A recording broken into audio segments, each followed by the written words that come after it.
And just not having to ever do that again is, I mean, like that's worth it to You're never just have selling to. the dream on all fronts. Like sales without having to do cold calls, leadership without having to do forecast calls. Like Yo, what paradise is this? What I What know what I utopia? paradise is walked this? into here. This is a whole different type This of sounds like reality. Valhalla. I'll be honest, I still don't fully believe you, but hey, we'll take your word for it. That's some royalty-free shit, people. That's what we do. Beyond Quota. Well, we're back. I'm Pouyan from Scratchpad. We've got Corp with us, as always. As always. And really excited for our guest today, Sam McKenna. Hi, you guys. Thanks for having me. Why don't you tell us a little bit, Sam, how you got into sales in the first place? I think you guys are probably in the same boat. Like I fell into sales. I wasn't, 6 years old, new to the States and thinking about, I can't wait to be a salesperson. In fact, I realized too, like the most pivotal jobs I ever had were jobs I actually turned down at first. So sales was that. I got offered a job to be an account manager and I was like, woof, cold calling and sending sales emails and no thanks. And I was a master negotiator in my young age and asked for a whopping $5,000 more in base salary, which they gave me. I was very, very excited about. Can I interrupt you and just pause there for a second? Because what you just shared is more than what most folks know. Oh, You said that you turned down, I just want to get this right. You turned down an account management job because no thanks to cold calling. So you actually knew what it was. oh yeah, A yeah. lot of folks we talk to, they're like enamored by this title of, business development. Gosh, that sounds magical. I totally knew what the gig involved. And in fact, I hated for the first year, 18 months of the job, I hated so much that I said I was in sales. I felt like it was a derogatory thing that I said I was in business development. And everyone's like, you're not in business development though, you're in sales. And I'm like, shh, don't tell anyone. But yeah, it just seemed like so, I don't know. I think the only exposure I really had to sales, like true sales, is like Mary Kay. And I'm like, I'm just going to hustle people into buying my crap so I can pay my mortgage. And I'm like, that sounds awful. How did you know about sales? I mean, how did you know like anything about sales? Like, where did you learn that? Well, so both my parents were entrepreneurs. My dad managed a bunch of really enormous hotels in his years. He was the general manager at the Waldorf Astoria. So I learned in New York City in the 70s. So I learned a lot about that. And then my mom ran a series of businesses. So like how to sell, what to do, what was involved in it. Learned all about that from her. And then just got early exposure to just weird, but to sales technology and what that selling process was like. I had friends that were at DuPont that were doing this. I had friends that were, I can't remember where, back in the early days, but that were doing this. And it just sounded, again, it sounded like we're hustling people into buying stuff for us for our own benefit, which is the opposite of everything I stand for. But I mean, I think it couldn't have been a better fit on my side, right? Like it was a perfect puzzle piece to exactly what I'm really good at. But knowing that you still did it, or thinking that you still did it. So was it just a lack of options here, or Ross, like you read my mind. You read my mind here. Like you knew exactly. you chose this life? Like what the fuck is wrong with you? Why? Why would you do that? So when I moved to DC in 2007. It was really hard to find a job, right? Like we were like going into 2008 was really, really terrible, to climate to be in. And after a couple months, I couldn't find a job. So I took a job. Actually, never talked about this on a podcast before, but I took a job at Pottery Barn. And I was a manager at Pottery Barn. Actually, I loved that job. If it actually paid normal things, I'd probably still be there. I loved working there. But after like insane weekend and night hours, I'm like, I have to find something different. So I actually fell into a marketing role. Don't laugh at me, Ross. And fell into that. And then 2008 rolled around and I got laid off. But the cool thing about that is like when I interviewed for the sales role, they really, they were impressed, whatever, and they really wanted me. So they said, you don't have to cold call. We'll let you come and do everything else, but no cold calls whatsoever. And I was like, okay, that I think I can handle. Let me take a gamble here. Do you feel like account management is sales? Or is it kind of like a little like watered down? It's kind of like soft, like you can't say fall on your sword type version of sales. First of all, I'm offended by that. But second of all, I think here's what I'll tell you. Like for me, account management was cushy. I had a base of clients. I had people I could build relationships with. I knew how to build rapport. I knew how to ask for business. I think that account managers get a bad rap because they just wait for the renewal to come in. But like, it can still be, especially if you're account managing for enterprise deals, it can still be a hustle and a grind to just figure out how to expand. But when I got promoted to net new enterprise sales 2 years in, so I never did SDR, I never did any of that stuff. And I was terrified because there's nowhere to hide. You have no clients, you have nothing, a book of business, and good luck. Exactly. And that was scary as shit. So tell us about that, because you had a pretty awesome run from account. So let's just get this right. You somehow skipped the line on cold calling, which was master play somehow. I think there are going to be a lot of questions. Yeah. Everyone here is going to be like, how? No, I seriously, like, working for a small company was it. Like the leaders there like didn't even have time to think about what you were doing to get your activity in. They were so, over extended on everything they had to do. So it was just like, go figure it out. It was one of those environments where it's like, here's your book, make it happen. I will say the cool thing from the account management perspective, and I think something that really led to my success, is when I was terrified of moving from expansion to net new, my CEO was like, you can take 3 accounts with you. If there are 3 accounts that are unassigned, you can take those as a base. And so I looked to see where we had a great install base, and we had 3 of the largest law firms in the world working with our tiny $25 million company. And so I basically called up their CMO as like our ultimate title. And I said, hey, I'm going to take over your account. I'd love to understand, why do you work with us when you could work with anybody else? And then the cool thing is, like, social selling started early for me. I met with one of the CMOs, Jim Durham. Was super, super nice. Told me all the things of why they use us, right? Got exposure to what we impacted at a C-suite level. And then at the end, because I took the time to build a relationship with him, he said, well, look at my LinkedIn network. If there's anybody that I know that you want to meet, just tell them you're a friend of mine and they should take a meeting with you. And I literally went back to our office in Richmond, Virginia. I stayed up the entire night and I did exactly that. I went through his entire network, through every law firm that I had that was in my book of business, and then found the common connections and sent that, threw it in the subject line, got a shitload of meetings. And then in 2 years, I signed 43 law firms and they got recruited away. You skipped the line on cold calling, entered into account management, moved to net new business. But it looks like you had an awesome run of actually going into management and the leadership. Tell us about that. Yeah, I think when I got into net new, and I got the 43 accounts in 2 years, our company actually switched gears and resold a different product, and I actually quit. The product was so bad that we were reselling that I was like, I'm going to burn all of my bridges. But my CEO was like, it sucks, that you're going to leave, but you're incredible. So he actually called up the VP of a company called On24, where I spent 6 or so years, and was like, she's leaving. If you want her, go get her. Because that's what we were reselling. So I got recruited over there. And then I made it, I started to talk about, that's where Sam Sales started, like those posts started then. Because I would give all this sales advice, and then my boss's boss would be like, oh, I never thought to do that. And I'm like, well, why are you sitting there? And I'm here. And so I started to post, right? Like build a brand on LinkedIn, do all that crap. And then just realized I wanted to be in leadership. Other people's wins were as sweet as my own. Like, I really was inspired by helping other people. And that's what I love about sales too. So in terms of getting to leadership, I basically sat our VP down.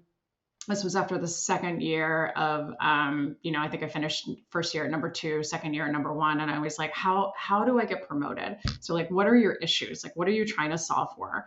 And he gave me 3 issues, one of which was attrition, and one of which was like making people feel more valued. So I created a mentorship program, an onboarding program, which we had nothing really of, and then created a culture club, which is the saddest name ever, which is why I'm in sales and not in marketing, because that's all I could come up with.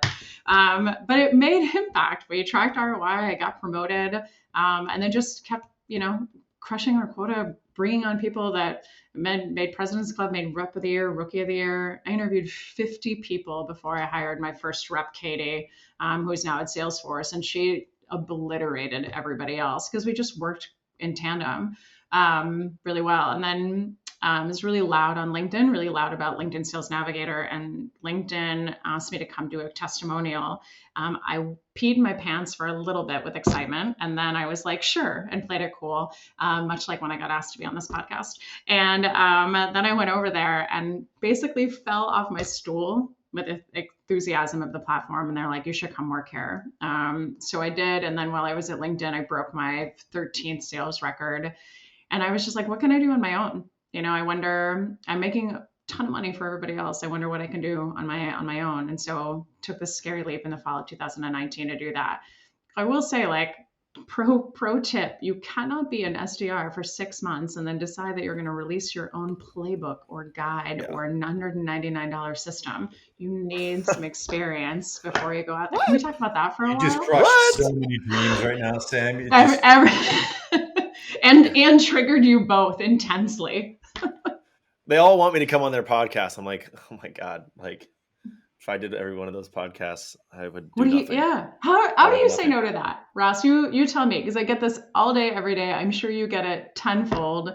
How do you say, like, no, you're not? Honestly, it's really fucked up. I say you need to email like my agent or chief of staff, and they'll coordinate. That's what I say. And like, and like the coordination just somehow doesn't work. I don't know how it never works out. But I'm curious, what did you learn? Like when you went into that management role, what kind of shifted in your perspective around, like, most reps believe, leadership management, whoever is like very out of touch, or they kind of lose their edge, or, how did your perspective change in that switch? I don't know if this is a good or a bad thing still, but I think I never really saw that line, especially from frontline manager to managing ICs. I really always felt like we were a team. And I think that leaders often think like, well, I'm a leader, I can't tell you things, whatever. I was never that way with my team. Full transparency, super honest about what was going on.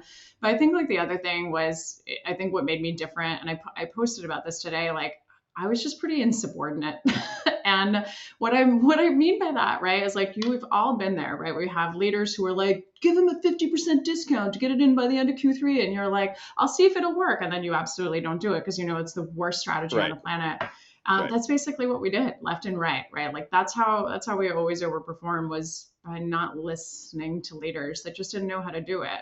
And I think that was it. Like, figure out how to still be, especially as a frontline manager, figure out how to still be in the trenches with your leaders or your reps and actually coach them on what to do better.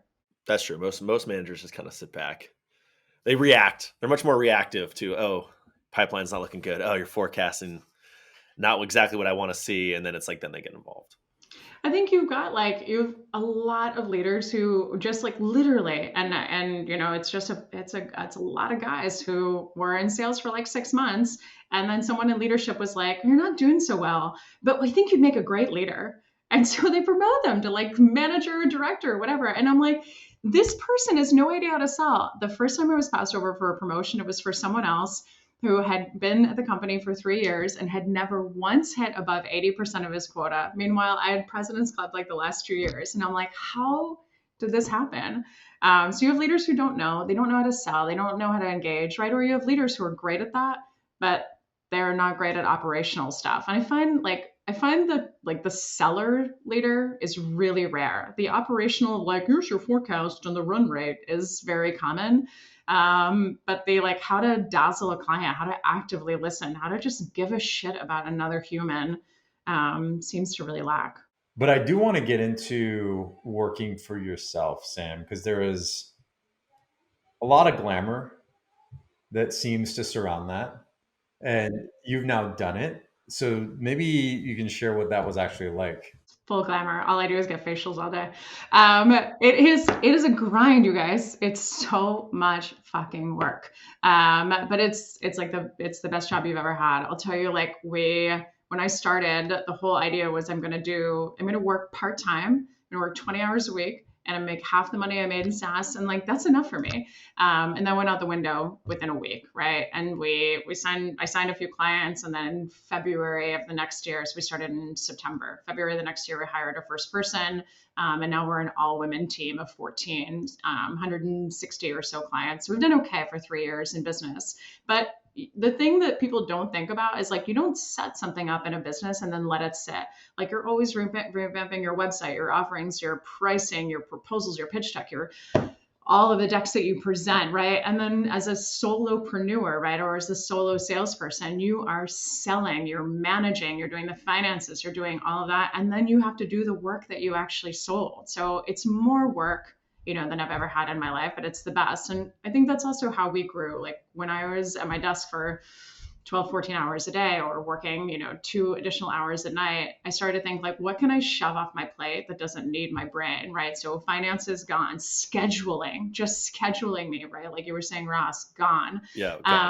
Got to get that one out. Yeah, forget it. But we hired, I think the cool thing about this business, right, is like, we don't have grand plans to be 100 million ARR business. Like we'll never be that. And frankly, I don't want to be that. Like I love the fact that we can impact awesome companies, awesome clients, and that we can also have a little bit of balance in our lives. So we just stole our VP of sales came over from a company called Cision. And I was like, one of the perks of you being here is that you will never have to be on a forecast call again. I just don't care. I don't care. We have enough predictable revenue.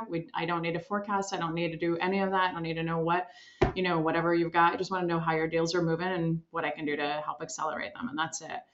And just not having to ever do that again that's worth it. You're just selling the dream on all fronts, like sales without having to do cold calls, leadership without having to do forecast calls. Like, no, what paradise is this? What you paradise is walked into here? This is a whole different type of reality. Sounds like Valhalla. Honestly. Well, we'll see how long we survive. We might just be the new shiny penny that people are excited about, and then no one's gonna love Sam sales after this. But we're eagerly awaiting 161st client. Something that rhymes with scratch pad would be great. Who said that? Well, usually we do this. Sales are dumb. Never ever stop selling. We love that. Yeah. We do this towards the end, but maybe we can fill it in right here. Why don't you drop a pitch for Sam Sales here? Like, what do you all do? Highlight that. Make it cute. We do. So we've got like 5-6 lines of business. We do every sales training under the sun. We help you build and reorg your entire BDR organization, from tech stack, onboarding, training, messaging, all that stuff. Do everything on social selling. We write a ton of sequences. So you guys know the messaging that you get in sales emails is awful. So we help people write it based on data in our own style. But we more than anything, like and then I speak. I speak at a ton of conferences and all sorts of stuff, like 150 times a year, SKOs, all that crap. But I think like the thing that's different about us, like in our trainings, is we're methodology agnostic. We don't do any spin, Sandler, any of that crap. Like, forget it. We just teach you how to be a human being, how to do your homework, how to show up prepared for a call, how to care about someone, and like who they are, what they're interested in. And then everything is really tangible. So I just came from a conference, and the feedback that I got was your session was the only one where I actually learned something that I can apply today. Everything else was fluffy. I don't even understand how you present for an hour and not teach someone something. Plus, we're pretty energetic. Plus, I've actually been there, done that as an IC and a leader. And we've got jokes. I made Ross laugh once, I think. So we got jokes. We got jokes. How to be a human, how to care and listen. Isn't that the curriculum of elementary school? You would think so. Isn't writing an email and knowing how to spell the there correctly? Yeah, I mean, I'll tell you, like, I think some of this stuff, if you get it, you get it. But like when we teach Show Me You Know Me, we're like, here's how you break into a company. Here's how you do a little bit of research on the human, and then write something in the subject line that'll catch their attention. So a guy submitted an example to us the other day, and he's like, how'd I do? And it talked about chocolate and baseball, and if he's excited about opening day of baseball in Miami. And we're like, what does chocolate and baseball have to do with this guy? I don't see anything on his profile. And he's like, well, I don't know. He lives in Miami, and there's a baseball team down there, and I figure he's a guy, so he probably likes chocolate. What? What? It's like 90% of what we run into. So it's, again, if you get it, you get it. But yeah, but it's a cool thing. It's, again, the stuff that we teach, like even if you take one thing, you change the opening of your discovery call differently. You send a thank you note when you lose a deal. You ask for a referral proactively. If you just do one thing, you see immediate impact from what we teach. And that is how we get adoption from reps, because reps are like, holy shit, it worked. And we're like, we know, go do it again. That's a little bit what's different about us. I think you're spot on in that there's some basics that have seemed to be lost along the way somehow. And in some of those basics or those fundamentals just help you connect. It's even like weirder stuff, right? Like, let's say like we booked a call with Ben, and Ben was like, hey, I'm going to bring Pouyan onto our call. What I see most reps do is they'll get on, Ben will join, and then we're like, hey, Ben, just waiting for your boss to join. And they don't like engage, they don't talk, they don't build rapport. And we're like, it's as basic as that. Like, forget multi-threading and negotiation and all of that. It's like, how do you even show up on the first date, right? And if it's terrible, well, we've really got to fix that in the foundations of everything else before we really move on to the nitty-gritty stuff. There seems to be a trend of more folks getting into advisory positions. And I was looking at your LinkedIn, I was like, whoa, like you've also got that, like an advisor to many companies, which is really cool. What's that experience like? I think it's really cool. I think you have a chance to help founders, right? Like figure it out, especially founders, first-time founders, or even second-time that don't know how to sell, don't know how to operationalize, don't know even how to hire, right? A lot of these people come to us and say, like, I want to hire a VP of sales, and we're like, well, you don't have a product yet, so that's probably not a good idea. But I think, the thing that I love about it is I feel like it's a traditionally minimal time investment. Traditionally, we have an equity play in a company, and we're just kind of gambling our time to see, if they do well, and then they sell. Some of the other ones are, financial investments. So we're making a play like Go-to-Market Fund that I'm an LP in as a financial investment every year, and then there's a few other companies that I've put some money into. But I think it's a really cool thing because you get to feel like you can impact their growth. And then if they really grow or if they get acquired, then it's a nice serious payout. But I was going to ask, Sam, what are you seeing around like the world of remote now? I was just like, I can't imagine what it's like to be a little SDR, like in their apartment, their shitty little apartment in New York, like trying to make cold calls. And like, there's no transfer of knowledge. Like the tribal knowledge doesn't go to the next, like all the things that you teach or the things that good reps do, like these new reps no longer get to see. And like, what are you seeing or hearing from companies right now and how they're dealing with that like knowledge transfer loss?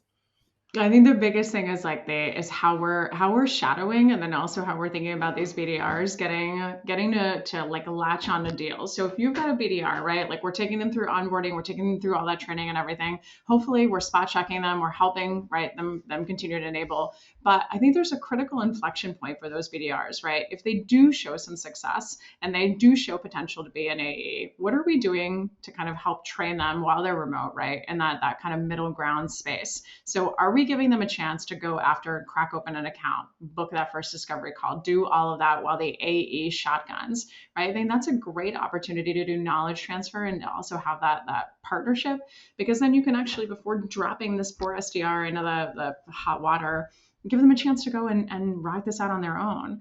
I think the remote thing is, to me, it's huge, right? Like I've been remote for 12 years. I was LinkedIn's first employee in the US that was hired remote. Everybody else, you had to work in an office and then have some, whatever extenuating circumstances that got you to move.